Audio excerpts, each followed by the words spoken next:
का वाचन करते हैं। ध्यानजने से भवितो भविना क्षणेना देहम विहाय परमात्मे दशां विजन्ति त्रिवा नला दुपल भाव मपांसे लोके चामी करत्व मचिरा दिविधातु भेदा। किस धातु से सोना बनता पा अग्नि का दिव्य संयोग शुद्ध स्वर्ण हो जाता पल में तज कर काली माँ का योग। ऐसे ही संसारी प्राणी तेरा ध्यान लगाते हैं राग द्वेष तन तज कर क्षण में परमात्म पद पाते हैं। आचार्य महाराज इस 15वें नंबर के श्लोक में बता रहे हैं, अभी 14वें नंबर के श्लोक में बताया था कि योगी जन आपका ध्यान कहाँ पे करते हैं? आत्मा का ध्यान अपने हृदय कमल में। और उससे पहले भी बताया था कि यदि क्रोध को नष्ट कर दिया जाए तो फिर कर्मों को कैसे जीता जाता है? तो क्रोध को नष्ट करने के बाद में अपने अंदर शीतलता जब आ जाती है, शीतलता जब प्राप्त हो जाती है, अपने अंदर जब शांत अवस्था प्राप्त हो जाती है तो कर्म ऑटोमेटिक शांत हो जाते हैं। अब हृदय कमल में तो ध्याते हैं, हृदय कमल में ध्यान के बाद में कर्मों का नष्ट होना प्रारंभ होता है। यदि आपने हृदय कमल में नहीं ध्यान किया तो कर्म नष्ट नहीं होंगे। अब वो जहां पर बात कर रहे हैं कि कर्म नष्ट हो जाते हैं ध्यान करने के माध्यम से, भगवान के स्वरूप के ध्यान करने के द्वारा जो जीव होते हैं ना, क्षण भर में शरीर को छोड़ देते हैं और परमात्म अवस्था को यानी कि अनंत अवस्था को प्राप्त हो जाते हैं। शरीर को छोड़कर अनंत अवस्था को प्राप्त हो जाते हैं, परमात्म अवस्था को प्राप्त हो जाते हैं। और कोई परमात्म अवस्था को भी प्राप्त ना हो पाए तो परम सुख को प्राप्त हो जाता है, परम शांति को प्राप्त हो जाता है।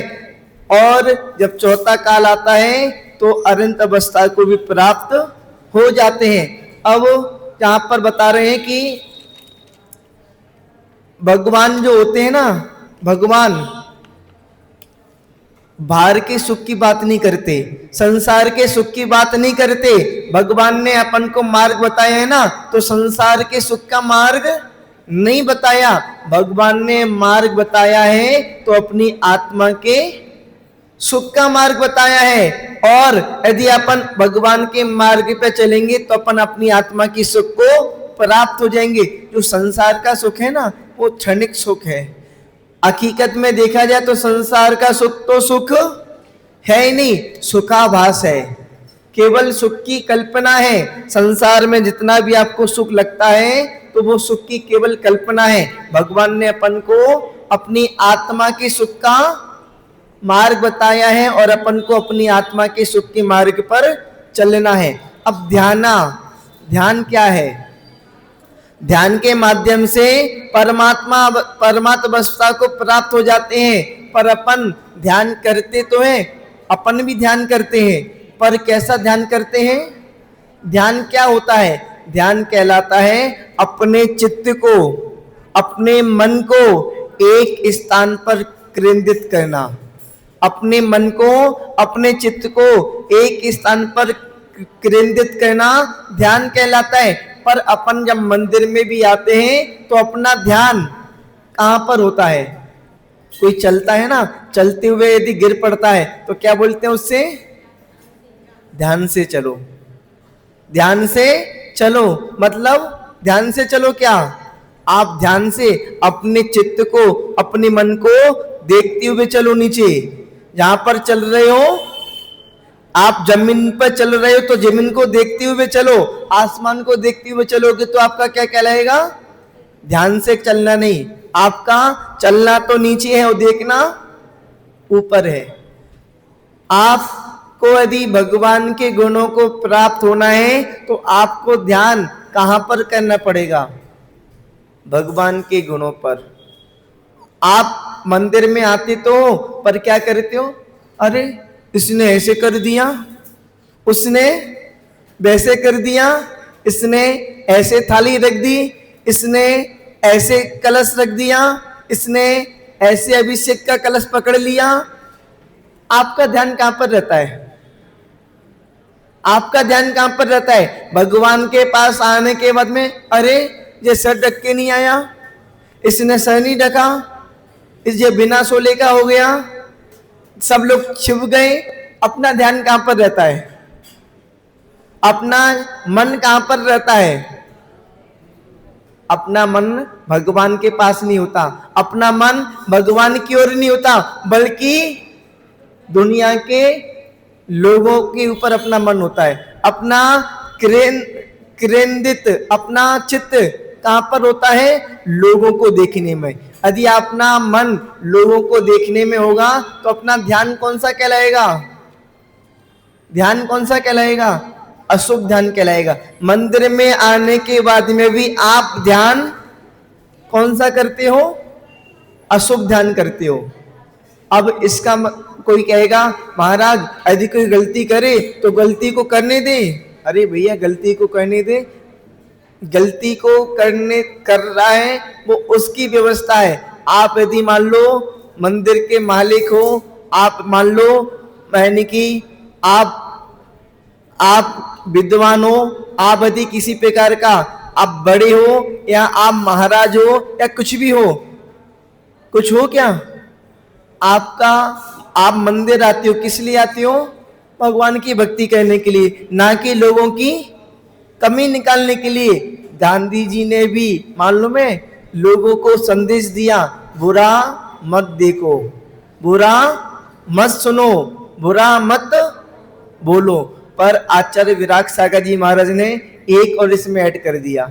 जब हम आचार्य श्री के साथ में थे ना तो आचार्य श्री बोलते थे कि इसमें एक चीज और ऐड कर लो, बुरा देखने से, बुरा सुनने से, बिना बुरा बोलने से कर्मों का तो बंद होता ही है, पर सबसे ज्यादा यदि कर्मों का बंद होता है तो बुरा मत सोचो, बुरा मत सोचो। आप कभी भी बुरा नहीं सोचो। अब बुरा कैसे सोचोगे आप बुरा देखोगे, बुरा सुनोगे, बुरा बोलोगे तो क्या होगा? बुरा ही सोचोगे। तो इसलिए यदि मान लो कोई गलती करता है ना तो गलती को आप उसको बार बार डिस्टर्ब मत करो। आप एक बार आपका भी समझाने का मतलब है, आपको सामने वाले को जागृत करने का मतलब है, तो बाद में मंदिर के बाहर उसको समझा दो। अब आप बोलो कि मंदिर के बाहर तुमको समय नहीं मिलता। अब समय नहीं मिलता, आपके पास जितना समय मिल रहा है उतना भगवान की भक्ति में लगा लो, समझाने में लगाओगे। यदि भगवान महावीर स्वामी लोगों को समझाने में लगाते ना अपना समय, यदि भगवान महावीर स्वामी लोगों को समझाने में लग जाते तो मुझे लगता है शायद भगवान महावीर स्वामी को केवल ज्ञान की प्राप्ति नहीं हो पाती। लोग करते क्या है, लोग दूसरों को समझाने के चक्कर में लग जाते हैं और अपने आप को भूल जाते हैं। जबकि हम मंदिर में आते हैं अपने आप को समझाने के लिए, अपने आप को बदलने के लिए, अपने भाव अपने विचार को सही करने के लिए, और लोगों को देख देख कर अपन अपने भाव भी खराब कर लेते हैं और सामने वाले को देखने की वजह से अपना ध्यान भी भगवान के चरणों में नहीं पहुंच पाता, नहीं लग पाता। यदि आपने किसी को देख लिया कि इसने चावल की जगह लौंग चढ़ा दी, उसी समय आपका दिमाग अरे बताओ कैसी पूजा करने वाली है, लौंग चढ़ा दी उसने, लौंग चढ़ा दी। अपने मन में क्या रखोगे आप दिन भर? उसने लौंग चढ़ा दी, पर आपका फिर ध्यान कहां पर कहलाएगा? कौन सा ध्यान कहलाएगा? भगवान के गुणों का ध्यान कहलाएगा या उसकी लोंग का ध्यान कहलाएगा? और आप मंदिर में क्यों आए थे? अपने कर्मों को नष्ट करने के लिए, अपना चित्त को पावन करने के लिए, अपने विचारों को अच्छा करने के लिए, अपने भावों को विशुद्ध बनाने के लिए। और क्या हो गया? अपने भाव बेकार हो गए। तो जहां पर अपनी बात चल रही थी, आप मंदिर में आओ, घर पर रहो, कहीं भी रहो, अपने मन को निर्मल रखो। लोगों को देखने की जगह आप अपनी आत्मा को देखो। बुरा देखन जो मैं चला, बुरा ना मिलिया कोई, जो दिल खोजा आपना, मुझसे बुरा ना कोई। सामने वाला यदि कोई बुरा करता है ना, तो ध्यान रखना उसके कर्म का उदय है। सामने वाला यदि मंदिर नहीं आता तो वो उसका कर्म का उदय है। और अपन उसको देखें कि मंदिर नहीं आता, ये मंदिर नहीं आता, ये मंदिर नहीं आता। जब अपना कर्म का उदय होगा ना, तो ध्यान रखना हम खुद मंदिर नहीं जा पाएंगे, हम मंदिर नहीं आ पाएंगे। और फिर लोग अपन को देख के बोलेंगे ये मंदिर नहीं आती, ये मंदिर नहीं आती, ये मंदिर नहीं आती। आप मान लो भगवान की पूजा नहीं कर पाते, और आप कोई और दूसरा जो पूजा करने वाला है वो किसी को देखकर बोले ये भगवान की पूजा नहीं करती, ये भगवान की पूजा नहीं करती, ये भगवान की पूजा नहीं करती। अरे उसका तो कर्म का उदय है कि वो भगवान की पूजा नहीं कर पाती, और आप उसको बार बार देखकर बोलो भगवान की पूजा नहीं करती। जब आपका स्वयं का कर्म का उदय आएगा तो आप स्वयं भी भगवान की पूजा नहीं कर पाओगे। आप सामने वाले को देखकर बोलो कि सामने वाला क्रोध करता है, सामने वाला क्रोध करता है, सामने वाला क्रोध करता है। अरे सामने वाले का तो कर्म का उदय है, बुद्धि भी कर्म के अनुसार चलती है। आप मानो सामने वाले का कर्म का उदय है, इसलिए वो क्रोध कर रहा है, और आप उसके क्रोध को देखकर अपने कर्मों को बांध रहे हैं। सामने वाले का भी कर्म का उदय है, और आप यदि उसको बार बार देख रहे हो और बोल रहे हो कि ये क्रोध करता है, तो जीवन में भविष्य में आपके साथ में भी ऐसा होगा कि आपका कर्म का उदय आएगा, आप स्वयं मंदिर में क्रोध करने लगेंगे।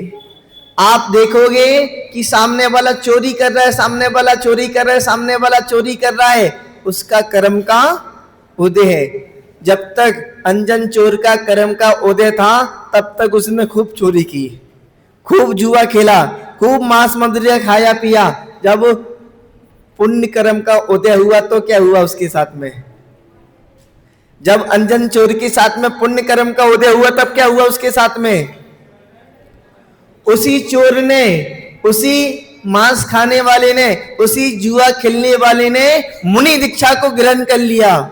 मुनि दीक्षा लेकर संयम का पालन किया, तप किया, और अपने कर्मों को नष्ट करके अरहंत पदवी को प्राप्त करके सिद्ध अवस्था को प्राप्त हो गया। और कहने वाले कहते रहे ये चोरी करता है, ये जुआ खेलता है, मांस खाता है, वो तो अपने भव को उसने सुधार लिया जब पुण्य कर्म का उदय आया। और आप लोग उसको देखते रहे और कहते गए तो आपका जीवन जरूर बिगड़ गया, आपका कर्म का बंध हुआ और भविष्य में उदय हो गया। आप भी चोरी करने लग गए, जुआ खेलने लग गए, मांस खाने लग गए।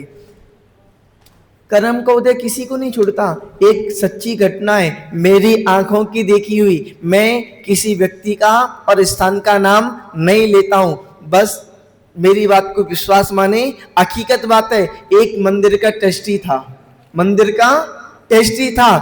मंदिर में दान पेटी खोली गई, मंदिर में दान पेटी खोली गई, और साथ में 8-10 लोग दान पेटी का पैसा गिनने लगे।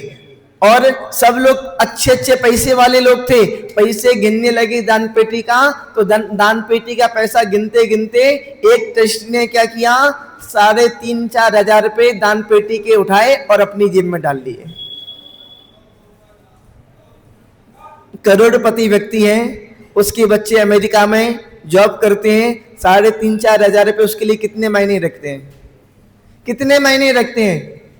कुछ भी मायने नहीं रखते। उसने 3,500-4 हजार रुपए दान पेटी के उठाए और अपने जेब में डाल लिए, और जेब में डाल तो लिए, कोई बात नहीं, डालने के बाद में उसको किसी ने देख लिया, और देखने के बाद में उसको पकड़ लिया, और पकड़ने के बाद में खूब सारी लड़ाई झगड़ा हुआ, और लड़ाई झगड़ा होने के बाद में उसको पूरी समाज में अपमानित किया गया, और अपमानित करने के बाद में उसको समाज से बहिष्कार कर दिया गया। कितने पैसे में? 3,500-4 हजार। हकीकत बात है जी, कुछ कितने महीने पहले की बात है जी, लगभग 4 महीने पहले की बात है, 4 महीने पहले की बात है जी, ज्यादा पुरानी बात नहीं है। उसको समाज से बहिष्कार कर दिया गया। अब ये बताओ कि वो करोड़पति व्यक्ति 3,500-4 हजार रुपए का वो क्या करेगा? पर हमारे पास आए तो हमने कहा कि उसने पैसे नहीं चुराए, उसने पैसे नहीं उठाए, उसका कर्म का उदय ऐसा आ गया था कि उसने ये काम करा दिया और उसकी बदनामी करा दी पूरे समाज में, उस पूरे समाज में उसका बहिष्कार करा दिया। कर्म का उदय तो आ गया था। रावण कोई बेकार व्यक्ति नहीं था, रावण भी बहुत विद्वान था, पर कर्म का उदय आ गया। कितना विद्वान था, उस जैसा विद्वान कोई नहीं होगा। चारों वेद यानी कि चारों योग। अपने यहाँ पर जैन दर्शन में कौन से वेद हैं? 4। पहले भी मैं बता चुका हूं कौन कौन से 4 वेद हैं। प्रथमान योग, कर्णान योग, चरणान योग और देवयान योग, ये 4 वेद हैं। 4 वेद। रावण को चारों वेद कंठस्थ थे, और भगवान की भी अच्छी तरीके से पूजा भक्ति करता था, और भगवान की पूजा भक्ति करते करते तीर्थंकर प्रकृति का भी बंद कर लिया। पर बुद्धि कर्मों के अनुसार चला करती है। जब विनाश काले विपरीत बुद्धि, उसका विनाश का काल आया, विनाश का समय आया, तो उसने कितनी रानी होती है? 96,000 नहीं होती, 16,000 होती है नारायण के पास। 96,000 चक्रवर्ती के पास होती है। 16,000 रानियों को छोड़कर एक सीता के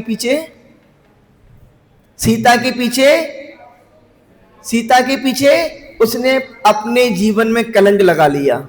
क्यों? बुद्धि कर्मों के अनुसार चलती है। सीता के पीछे उसने पूरा जीवन। आज भी लोग रावण को अच्छा बोलते हैं, अच्छा नहीं बोलते, जबकि उसके अंदर कितने गुण थे। विद्वान था, भगवान का भक्त था, 3 खंड का अधिपति था, सब कुछ था। पर समय की बात है, ऐसी आप किसी को मत देखा करो। आपको देखना है तो अपने आप को देखा करो। किसी ने मान लो पूजा की थाली ऊपर रख दी, नीचे रख दी, शास्त्र ऊपर रख दिए, नीचे रख दिए, कलश बगल में रख दिया, अगल में रख दिया, कहीं कुछ भी कर दिया, पर आपको तो अपना ध्यान, अपना चित्त, अपना मन भगवान के चरणों में रखना है। यदि आप भगवान के चरणों में रखोगे तो आपका कल्याण हो जाएगा। भगवान महावीर स्वामी ने अपने चित्त को अपने अंदर रखा तो उनको केवल ज्ञान हो गया। और आप यदि अपने चित्त को अपने हृदय कमल में रखोगे तो आपको भी, यानी कि एक दिन कर्म, आपकी भी कर्मों की निजरा होगी, आपको भी बहुत अधिक सुख शांति की प्राप्ति होगी। और जहां पर फिर बता रहे हैं, शरीर को छोड़कर लोग क्या कहते हैं? मेरे वस्त्र आपके हैं ना, आपके वस्त्र हैं, पर आपको ये भी पता है ये मेरे वस्त्र नहीं है। इनको आप तो डेली वस्त्र बदलते हो। मेरा घर, आप मेरा घर कहते हो, पर आपको पता है ये घर मेरा नहीं है परमानेंट। मेरी दुकान, मेरा परिवार, लोग मेरा परिवार, मेरे बस आदि तो कहते हैं, पर जब शरीर की बात होती है तो शरीर में मेरा नहीं कहते, शरीर में कहते हैं मैं हूं। शरीर मेरा नहीं, मैं हूं, मैं शरीर हूं। अरे ये बल्कि आत्मा के लिए बोलते मेरी आत्मा। अरे आत्मा तो मेरी नहीं, मैं तो खुद आत्मा हूं, पर ये शरीर मेरा है, मैं शरीर नहीं हूं, शरीर मेरा है। ये शरीर भी अपन को जब तक अपनी आयु कर्म है तब तक शरीर अपने साथ है, आयु कर्म जब समाप्त होगा तो ये शरीर यहीं छूट जाएगा। और जब जो मैं हूं, मैं कौन हूं? आत्मा। आत्मा ही अपने कर्मों के अनुसार चारों गतियों में घूमेगी। मैं आत्मा हूं, मैं शरीर नहीं, शरीर मेरा है। और इस आत्मा को छोड़कर परमात्मा अवस्था को प्राप्त हो जाती है भगवान के ध्यान से। और बाद में फिर उदाहरण बताया कि जैसे जो पत्थर होता है ना, पत्थर भी सही पत्थर नहीं, जिसके अंदर सोना होता है। सोना एक खदान होती है सोने की, और यानी कि खूब बड़े बड़े पत्थर होते हैं। खूब बड़े बड़े पत्थरों में बीच बीच में सोना उस पत्थरों में होता है। उस पत्थर में से सोना कैसे प्राप्त होता है? पत्थरों में से सोना कैसे प्राप्त होता है? आपने सुना होगा, अग्नि के संयोग से। खूब तेज अग्नि में उस पत्थर को तपाया जाता है। जब बहुत तेज अग्नि में तपाया जाता है तो उस पत्थर में से सोना निकलने लगता है। वो पत्थर भी अग्नि के द्वारा तपाए जाने पर पत्थर का भाव, अभी तक तो पत्थर कह रहे थे, जब पत्थर में से गलने के बाद में सोना बन गया तो वो पत्थर का भाव छूटकर एक धातु के भाव में आ गया। अब पत्थर नहीं कहेगा कोई, अब क्या बोलेगा? सोना। जब तक तपाया नहीं था तब तक क्या था? पत्थर। तपा दिया तो क्या बन गया? सोना। जैसे संसार में अग्नि के तपाए जाने पर पत्थर भी सोना रूप हो जाता है, इसी प्रकार जो भव जीव होता है वो भी भगवान के ध्यान के द्वारा आत्मा भी परमात्मा रूप हो जाता है। अपन ऐसा करते हैं, अपन एक एक शब्द को देखते हैं और उसके अर्थ को समझने की कोशिश करते हैं। सबसे पहले ध्यानाज जा का ता बन जाएगा, क्योंकि ता मूल शब्द तो ता था। ध्यानात पंचम विभक्ति, ध्यानात। ता का जा बन गया। क्यों बन गया?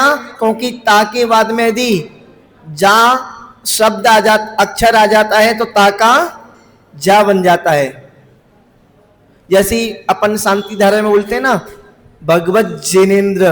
भगवत नाम तो भगवत जिनेन्द्र है, भगवान भी आ जाता है तो, पर इसमें जा होने की वजह से ना का भी जा बन जाता है। भगवान जिनेन्द्र, ना का जा बन जाता है। इसमें यदि अपन संस्कृत पढ़ेंगे तो बहुत सारे शब्द का परिवर्तन हो जाता है। तो अपना ध्यानात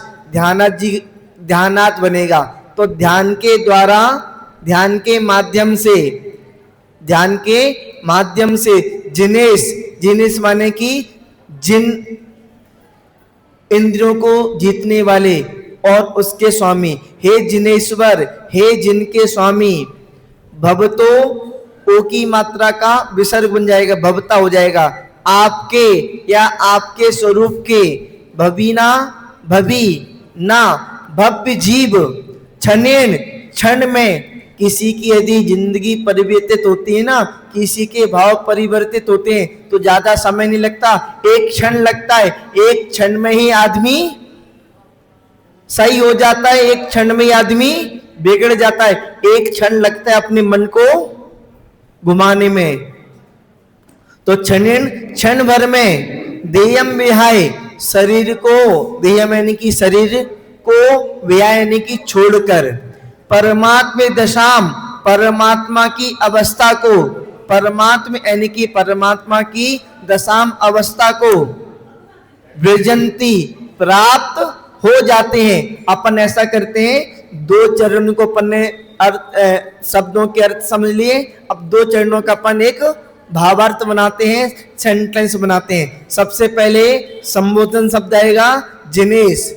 जिनेश यानी कि हे जिनवर, हे जिनेन्द्र देव। ध्यानात, ध्यान से, ध्यान के द्वारा।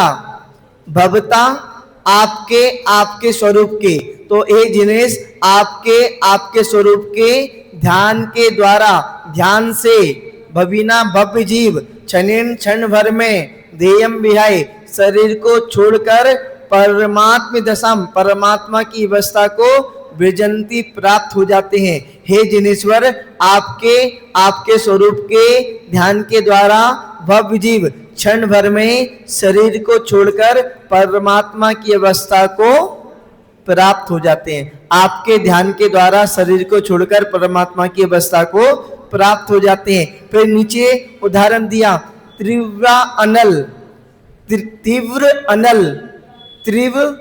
तीव्र नल लिखा है ना, नल का अनल हो जाएगा।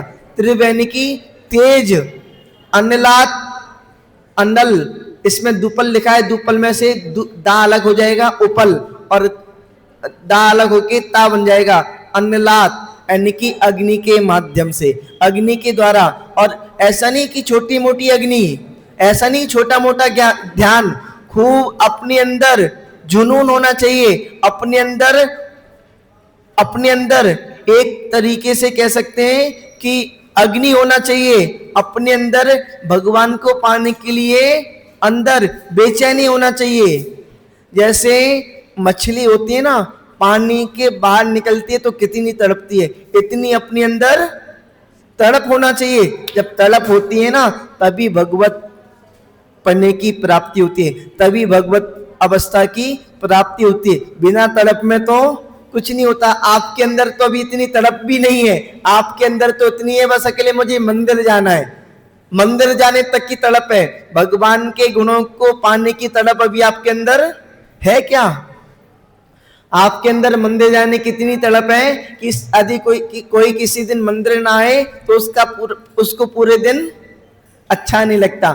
घर में जब समय हो जाता है तो लगता है कि मैं मंदिर के लिए भागूं।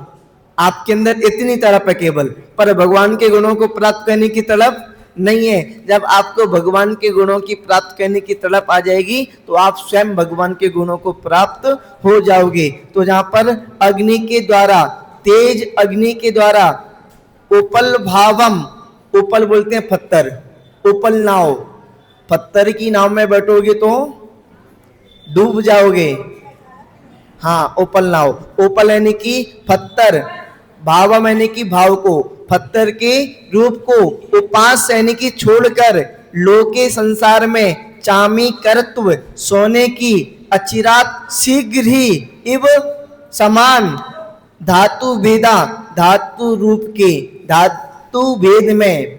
तो अब इसका पूरा अर्थ बनाते हैं।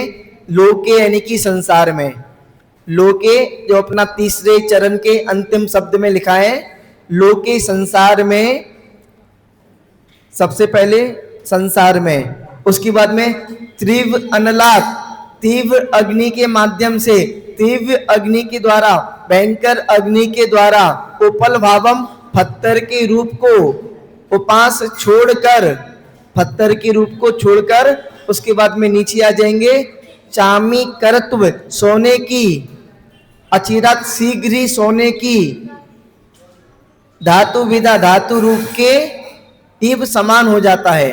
तो जहां पर संसार में तीव्र अग्नि के द्वारा पत्थर के रूप को छोड़कर शीघ्र ही सोने की धातु के समान हो जाता है। किसके द्वारा?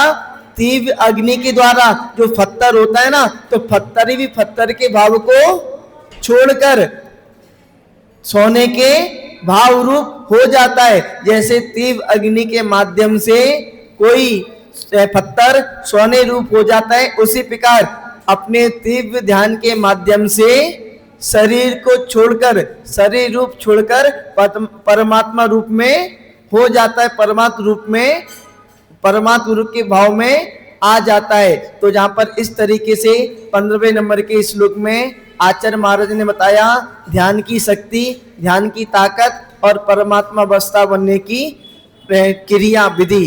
तो अपन इस तरीके से आज अपन ने 15वें नंबर के श्लोक को समझा, कल अपन 16वें नंबर के श्लोक को समझेंगे। आज के लिए इतना ही। जय बोलिए चिंतामणि पारसनाथ भगवान की।